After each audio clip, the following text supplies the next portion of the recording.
Welcome to flower queen சேனலுங்க. இன்றைக்கி கருவேப்பிலை சட்னி பண்ணிடலாங்க.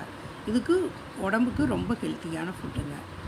சாதம், இட்லி, சப்பாத்தி, தோசை எல்லாத்துக்குமே வச்சு சாப்பிட்லாங்க. கருவேப்பிலை ஒரு 5 ரூபாய்க்கு வாங்கி வச்சுருக்கேங்க. ஒரு கட்டுங்க. உளுந்து பருப்பு ஒரு ஸ்பூன் போட்டுக்கலாங்க. தேங்காய், வரமிளகா 3, பச்சை மிளகா நீங்கள் தேவைன்னா போட்டுக்கலாங்க. வெங்காயம் ஒரு 10 வெங்காயம், 5 பல் பூண்டுங்க. தாளிச்சிடலாங்களா? ஒரு நெல்லிக்காய் சைஸ் புளி, உப்புங்க.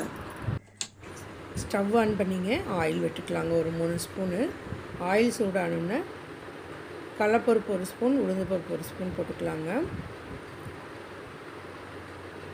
அது பொன்னிறமாக ஆனோன்னு வரமிளகா 3, பச்சை மிளகா 1 போட்டுக்கலாங்க.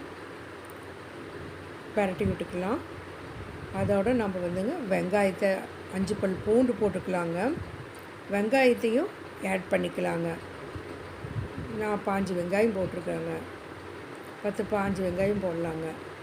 நல்லா பரட்டிக்கலாங்க. கண்ணாடி பதமாக வர வரைக்கும் நல்லா பரட்டிட்டு அப்புறம் இதோட ஒன்றா நம்ம கருவேப்பிலையை ஆட் பண்ணிக்கலாங்க. ஃப்ரெஷ்ஷான கருவேப்பிலைங்க இதோட ஆட் பண்ணிக்கலாங்க. கருவேப்பிலை சட்னி சாப்பிட்றது அவ்வளோ நல்லதுங்க. முடி நல்லா வளருங்க. உடம்புக்கும் ரொம்ப ஹெல்த்துங்க. அடிக்கடி இதை பண்ணி சாப்பிடுங்க. நல்லா வணக்கி விட்டுறலாங்க.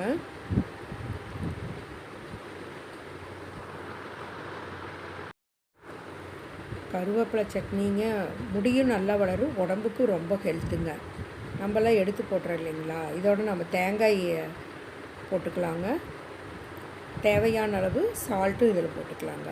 ஒரு பரட்டி விட்டு சூடு ஆறுன பிறகு எடுத்து அரைச்சிட்டு வந்துடலாங்க.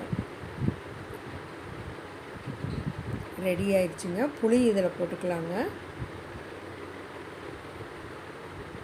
எடுத்து வேறு பவுலுக்கு மாற்றிக்கலாம். மறக்காமல் சப்ஸ்கிரைப் பண்ணுங்கள், பெல் பட்டனை கிளிக் பண்ணுங்கள், லைக் பண்ணுங்கள், ஷேர் பண்ணுங்கள். Thank you for